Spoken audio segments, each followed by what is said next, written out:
Thanks, Adrienne, and thanks to the conference for inviting us. It's my pleasure to be here today. I will try and keep people entertained right after lunch, but will not be offended if people start to nod off a little. Anyway, I'm going to try to keep this fairly short. We can discuss this a bit more after through questions if people have any, and also through the panel. But I just want to run people quickly through who Tech is. Talk about our sustainability strategy, and for this conference, we're going to talk a bit about the energy focus area we have. That'll include the goals we've set, which will lead me into our progress from 2011 to 2015. And I'll talk a bit to what I think have been the keys to our success to date, and also to flag the challenge that lies ahead of us. For those of you who aren't familiar with Tech, we are Canada's largest diversified resource company.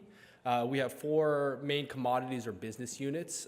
Steel-making coal or metallurgical coal is one of our business units.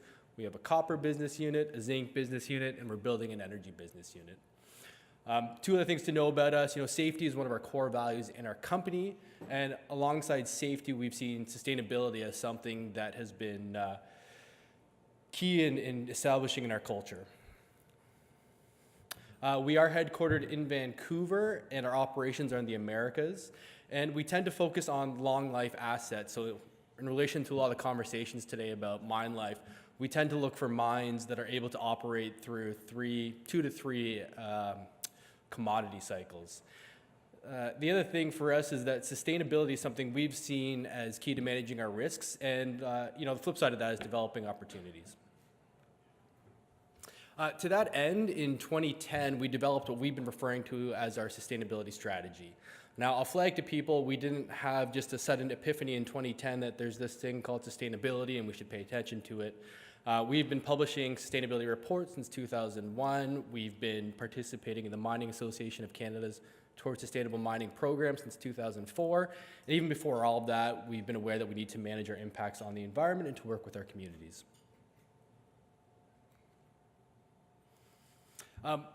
This here is just not meant to try and promote Tech to people, but I think what this is a reflection of in my eyes is that we established this strategy in 2010, and I'm happy that I'm presenting this today because in 2010 it would have been me telling everyone, here's where we think we're going, here's what we're aiming for, and today I'm going to be able to give you some of the results, and all this is saying is that it sounds like we're on the right track. This doesn't mean we think we've accomplished everything we need to accomplish, but these different awards suggest to us that we must be doing something right.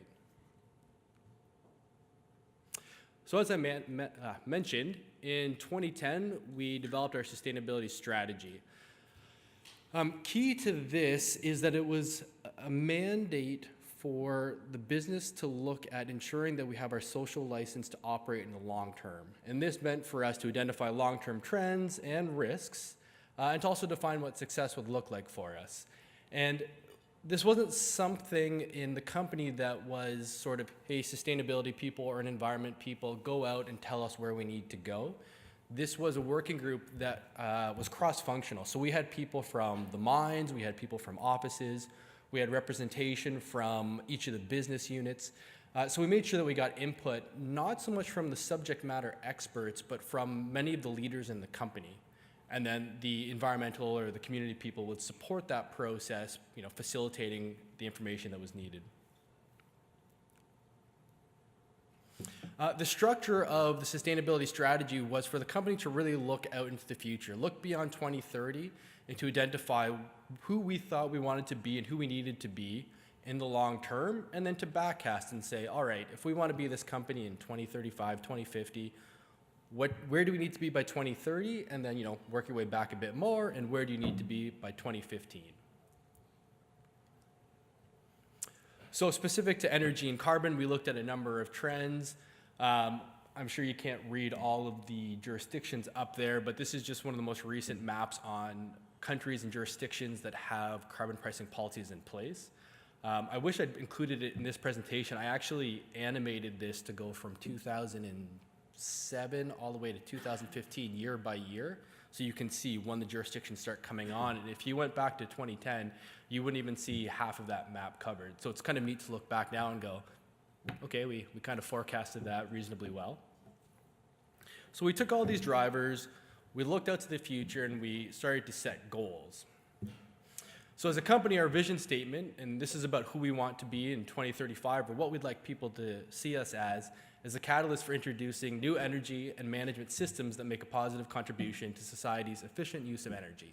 And this is really something more aspirational for us. This is, like I said, what would you like people to say about you?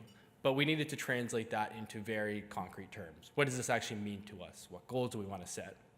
So we set our long-term goal of 2030 to implement projects that reduce energy consumption by 6,000 terajoules and conversely 450,000 tons of CO2 equivalent.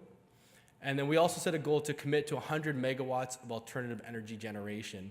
And I think key for this audience is the 100 megawatts isn't nameplate. For us, that's what we've been terming average generation, annual average generation. So, if it was wind turbines, you'd probably need about 300 megawatts depending on where you are. But for us, we thought you can't really put nameplate as a goal because someone could go build something really large that's actually not generating that much. To get to 2030, we set our 2015 interim goals. So the 1,000 terajoules you see, that would be part of the 6,000 overall. So we wanted to get to 1,000 by 2015 and find the additional 5,000 reduction projects between 2015 and 2030. The same applies for the other two goals. Just a point of clarification for people, the reduction goals are not absolute reduction goals for us. We weren't saying that our inventory in 2010 was around 43,500 terajoules, and so by 2015, we will be 1,000 terajoules less. I just want to make that clear with people. The way we've done the accounting and the way that we've worded this very specifically is that we're going to implement projects that reduce or avoid energy use or greenhouse gas emissions. And we took that approach because it's something tangible and it's something within our control. So if you're looking at the graph, what this really means is, and you'll see more detail in the coming slides, but those red boxes on each of the bars, those are, actually I should say it the other way. The blue bars are really what our annual consumption is, our annual inventory is, and the red boxes are the sum of the projects we've implemented that, had we not implemented them, would have been blue.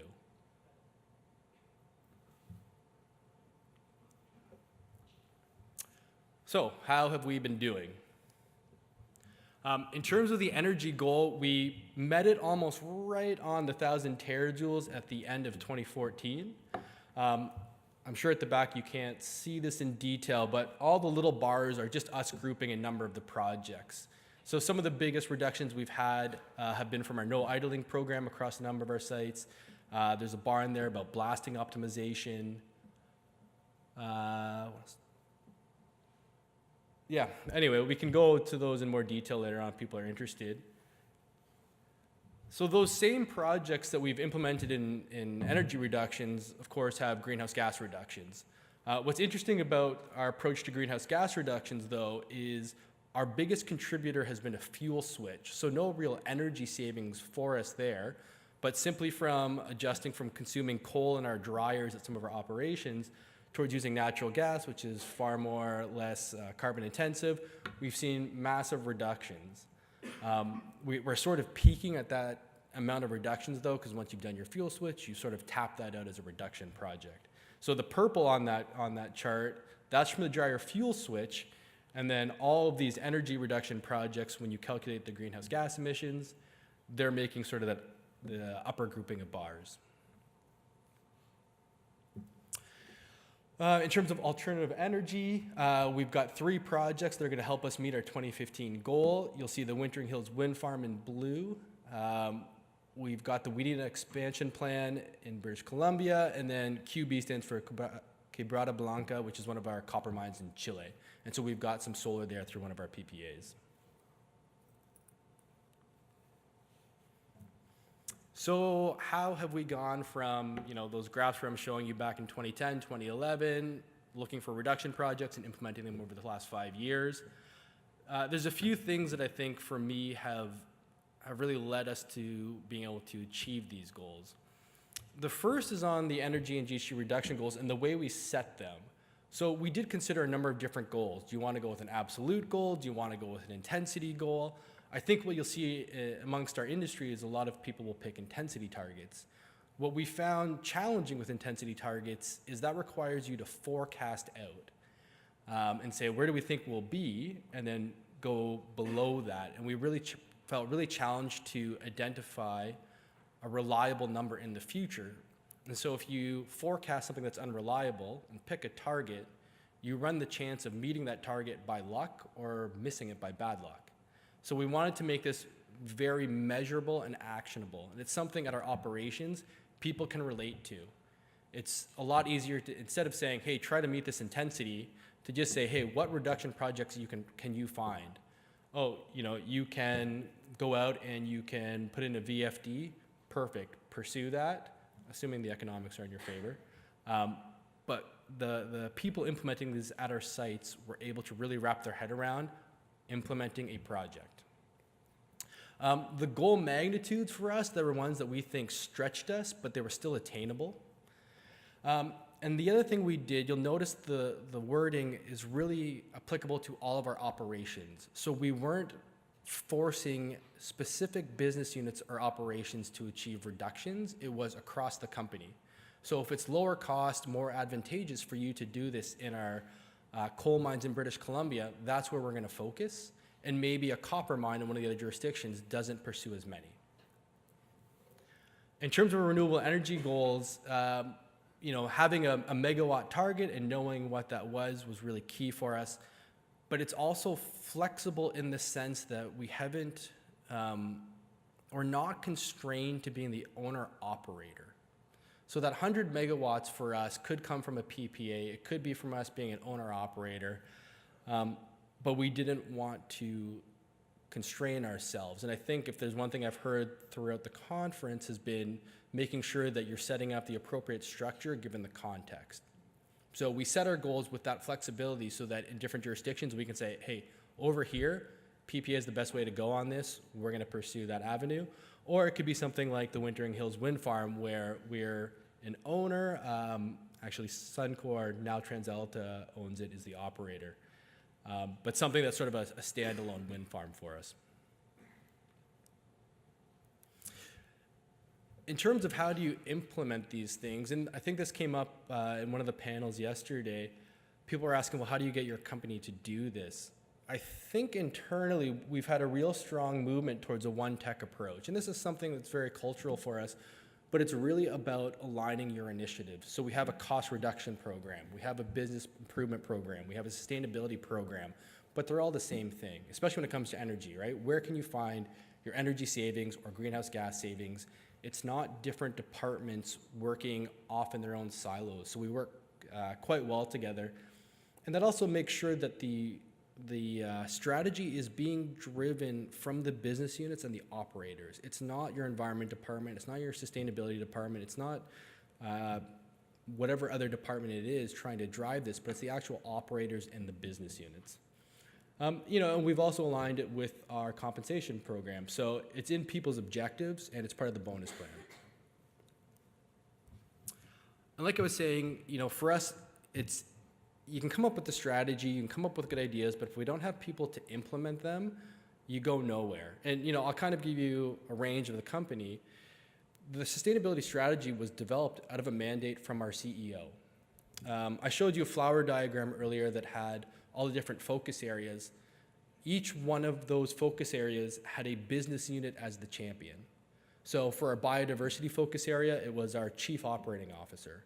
For the energy focus area, originally it was the senior VP of zinc. So these are company objectives, again, that are being driven by the business.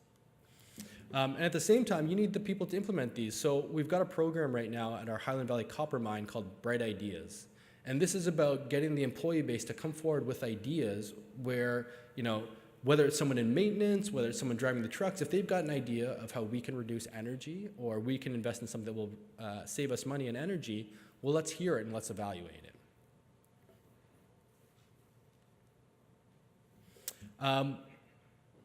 So I don't know if anybody had this thought or not, but I showed this graph, and then later on I said our goals were stretched but attainable. And what I was curious of is when people see this graph or this graph, if they go, well, how is that a stretch goal when you've doubled it there and you've exceeded the other one a year early? Well, I kind of did this out of sequence, but this was the goal, but this is what it is in relation to 2030. And you have to appreciate that all those projects we've done in the first 5 years, those are what people will probably refer to as the lower hanging fruit. And those were done in not necessarily much brighter economic times, but obviously capital is constrained for us right now. So we've got this chasm to figure out how we're going to meet it for the next 15 years. Greenhouse gas reductions, we've made a lot of progress, but like I said, that purple bar isn't really going to increase, and that was a very unique situation for us. So we still have quite a ways to go to get to 2030. I haven't put it on here, but we are piloting the use of liquefied natural gas in some of our haul trucks. And that will have a significant emissions reduction for us, but that still wouldn't even get us halfway up that graph. Here's the alternative energy goals.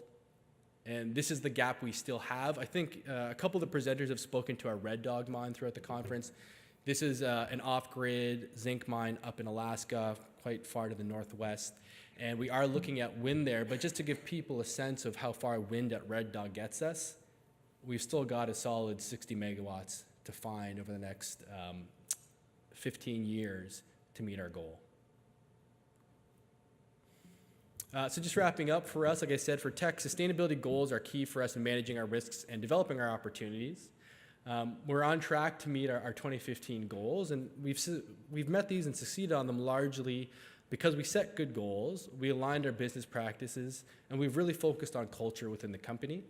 But we recognize we have a long road ahead of us. And just one final point, we realize that if you're going to go from 2015 to 2030 now, you might want to have a bit of an interim step. So as a company, we are focusing on developing 2020 goals. Those will be published in early 2016. I know what they are. I can't put them up here, but the easiest way to say it is they'll be similar to what I just showed you in that there'll be another step towards getting us to 2030.